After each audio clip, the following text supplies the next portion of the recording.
પ્રેમનો સુખદ અનુભવ કરાવતો વાર્તા સંગ્રહ એટલે બુચકારો, જેમના લેખક છે સુનિલ ગોહિલ. માસ્તર. પ્રસ્તુત છે બુચકારોની 8મી વાર્તા, અધૂરો પત્ર. નમ્રતાએ ઘડિયાળ સામે જોયું. રાતના 9:30 વાગી ગયા છે અને હજી સુધી કેશવ ઘરે આવ્યા નથી. રસોડામાં એની રાહે ભૂખી બેઠી છે. વિચારતી હતી કે આજે કેશવની સાથે જ જમવું છે. કેશવની રાહ જોતા જોતા તેને થયું, લાવને મમ્મીને એક પત્ર તો લખું. ઘણા દિવસથી તેની સાથે કોઈ સંપર્ક નથી. બિચારી ખોટી મારી ચિંતા કરતી હશે. કાગળ અને પેન લઈને નમ્રતાએ પત્ર લખવાની શરૂઆત કરી. વાહલી મારી બા, તું મારી જરાય ચિંતા ના કરીશ હો. હું તો અહીં ખૂબ જ સુખી છું. મારા સાસુ તો મને એની દીકરી કરતાં પણ વધુ સાચવે છે. મારા નણંદબા તો મને એની મોટી બેન માને છે. મને એક ઊણી આંચ પણ આવવા નથી દેતા. અને કેશવ. એટલામાં દરવાજે 3-4 ઘંટડી વાગે છે. નમ્રતા બધું મૂકીને દોડાદોડ દરવાજો ખોલવા જાય છે.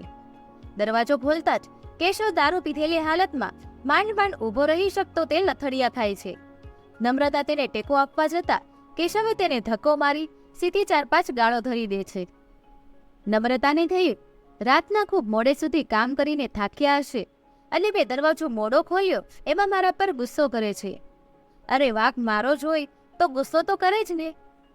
નમ્રતા ફટાફટ જમવાની થાળી પીરસે છે.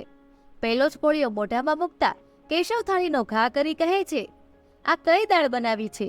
ફિક્કી અને વાહિયાત સાવ.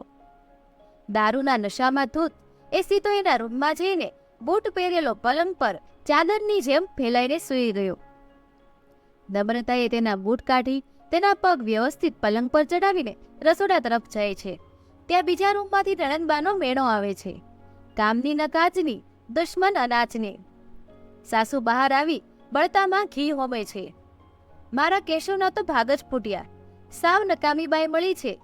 પેલો આખા દિવસનો તૂટતો બિચારો રાત્રે સુખી રોટલો નથી પાડતો. કોણ સમજાવે તેને કે કેશવ સાહેબ તો બાર દારૂની સાથે જમવાનું પણ ઠૂસીને આવ્યા છે. નમ્રતાની આંખોમાંથી ટપોટપ આંસુઓની ધાર વહેવા લાગી. તેણે રસોડામાં જઈને ઢોળાયેલું બધું સાફ કર્યું અને પાણીયારે આવી પાણી પીને જમીન પર ચટાઈ પાથરીને સૂઈ ગઈ. એક બાજુ ટેબલ પર પડેલો પેલો અધૂરો પત્ર પંખાની હવામાં ઉડીને નમ્રતાની ખુશીઓની જેમ હવામાં જ ગાયબ થઈ જાય છે.